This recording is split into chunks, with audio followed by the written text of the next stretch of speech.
Bom, em primeiro lugar, quando a gente fala sobre tecnologia, né, é importante a gente salientar que uma das coisas que caracteriza, vamos dizer, que nos caracteriza como seres humanos é justamente o fator tecnologia, tá certo? Então, veja só, o convívio nosso com as tecnologias, ele ocorre desde a antiguidade. Tá certo? A partir do momento em que alguém, vamos dizer, pegou um toco de madeira e decidiu se sentar sobre aquele toco de madeira, já estava inventando, vamos dizer assim, o pré-projeto do que seria uma cadeira, tá certo?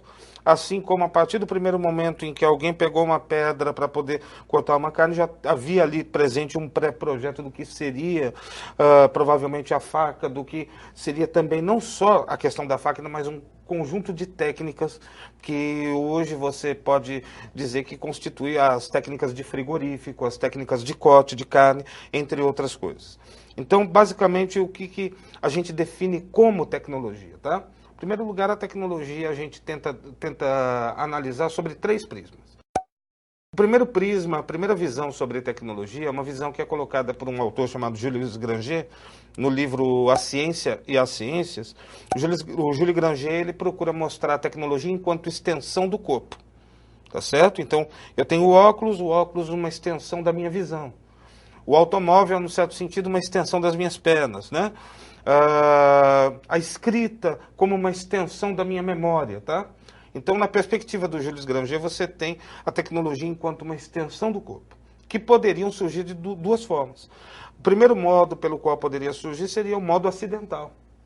Tá certo? Então, por exemplo, é aquela ideia do pedaço de madeira que de repente eu coloco numa posição e me sento sobre aquele pedaço de madeira, eu estou inventando a cadeira. Então, é uma forma acidental de você descobrir uma tecnologia em função da necessidade do corpo. Uma outra forma, por exemplo, digamos que você está num determinado terreno, tá certo? Onde você não tem alimentação, você está, vamos dizer, à procura de alimentação com o teu grupo tribal. E do outro lado de um penhasco, de repente você visualiza, vamos dizer, plantas, você visualiza árvores. Então, de repente, como que a gente ia passar do lado de lá, tá certo? Então, na tentativa de resolver esses problemas, provavelmente o que deve ter ocorrido é que alguém observou uma árvore caída sobre o penhasco, observou alguns esquilos, alguns animais passando por isso, e de repente alguém falou, vamos pegar várias dessas árvores, vamos amarrar elas, e aí nós atravessamos junto. Então, veja bem, acidentalmente ocorreu, vamos dizer, como solução do problema, a descoberta do que seria, vamos dizer, uma ponte, tá certo? O que ocorre é que no decorrer dos anos a gente vai fazendo aprimorações nessas tecnologias. Então, nesse sentido, toda tecnologia recém-descoberta, tá certo? Ela é uma nova tecnologia. Uma outra forma de você trabalhar a tecnologia é a partir da pesquisa. E aí vão ser em sociedades mais avançadas, como a sociedade dos egípcios, dos gregos, que você vai ter a criação da tecnologia a partir da pesquisa. Então você pega um grupo de pessoas, esse grupo de pessoas que seriam intelectuais pensadores, você começa a trabalhar com essas pessoas, e essas pessoas com os marceneiros, com os pedreiros, os mestres de obras, então eles começam a criar, tá certo? As tecnologias no sentido, vamos dizer, inovador da perspectiva da pesquisa. Só que, vamos dizer, a pesquisa, como a gente conhece hoje, pesquisa científica, né? A gente vai ter, vamos dizer, essas tecnologias se desenvolvendo mais na Revolução Industrial. Então, basicamente, a gente pode dizer já duas coisas. A tecnologia ela pode surgir acidentalmente, a tecnologia ela pode ocorrer através da pesquisa, tá? Mas isso é uma visão, como a visão do Granger, como a tecnologia enquanto extensão do corpo.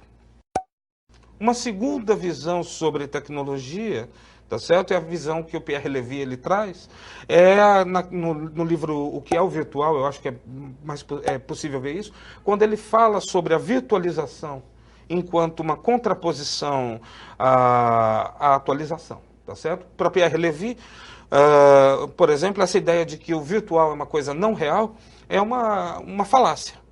Tá certo? Porque se a gente for observar as nossas contas correntes nos bancos, né, são virtualizações do nosso financeiro. E se eu tirar R$ 200 da conta corrente de qualquer pessoa, você sente imediatamente isso no bolso. Você sente imediatamente isso no bolso. É real, é palpável. Então, o que acontece? Então, se o virtual não é uma oposição a realidade, então é uma oposição aqui. O virtual seria uma oposição ao atual, à atualidade, tá certo? E o que seria a atualidade? A atualidade é o que eu tenho aqui nesse momento, tá certo? Essa mesa é o que eu tenho aqui, tá certo? A tecnologia, vamos dizer que eu uso no meu dia a dia, então ela revela justamente os projetos do passado. E o que seriam as tecnologias do amanhã? Elas seriam baseadas nos projetos que nós temos hoje.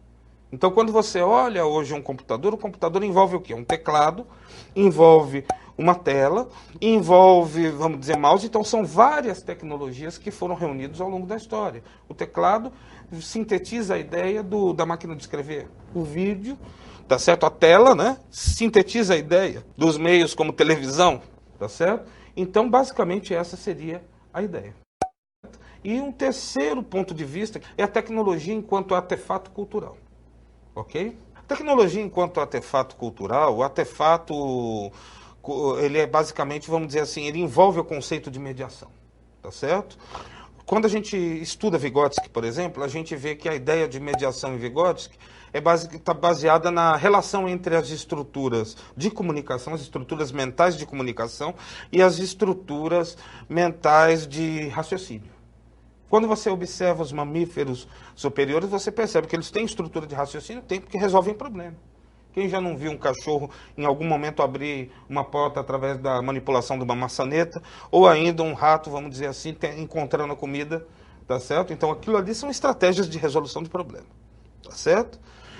Por outro lado, existem estratégias de comunicação. Quando você vê as danças de acasalamento entre os animais, quando você vê, vamos dizer, um animal alertando vários animais de um perigo eminente, né, de um predador, então o que você está tendo basicamente? Você está tendo as estruturas de raciocínio. O que ocorre é que Vygotsky percebeu que essas estruturas, na maioria dos animais, elas são estruturas separadas. Elas não são estruturas que estão conjugadas. E o que ocorreu com o ser humano é que o ser humano começou a conjugar essas estruturas à medida em que ocorria o processo evolutivo. Então, nessa conjugação de estruturas, o que acaba ocorrendo?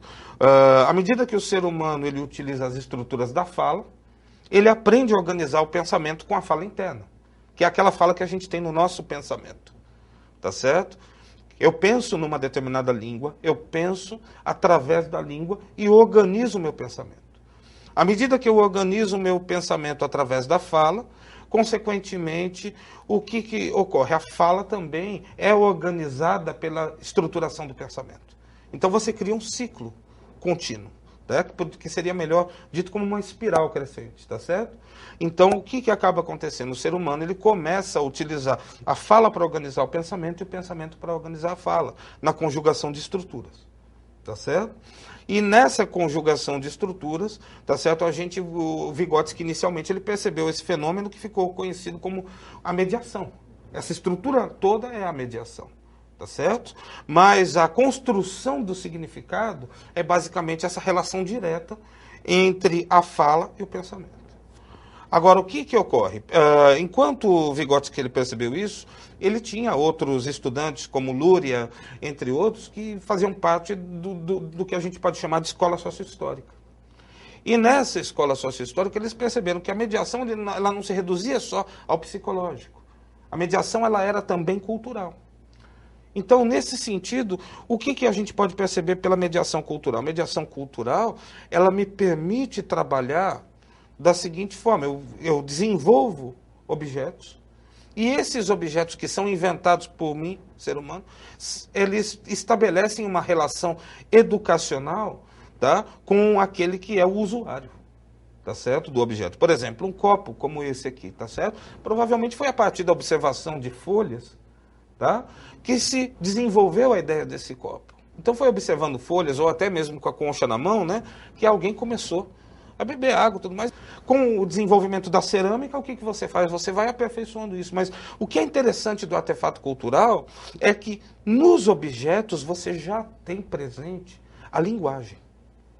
Você já tem presente a linguagem. Então o objeto ele é autoeducativo. Tá? Então, por exemplo, quando você vê uma criança, se você dá um lápis ou uma caneta para uma criança, a primeira coisa que ela vai fazer, ela bate a ponta, ela bate o fundo, ela bate de lado, mas daí quando sai o risco, aconteceu alguma coisa mágica. Aquela criança, ela começou a verificar que pode fazer outro risco, pode fazer outro risco. Muita gente não sabe o que aquilo significa. Aquilo significa que é um ser humano que está fazendo um test drive na caneta. E a partir do momento que ela está fazendo aquele test drive na caneta, ela está vendo quais são as possibilidades que existem.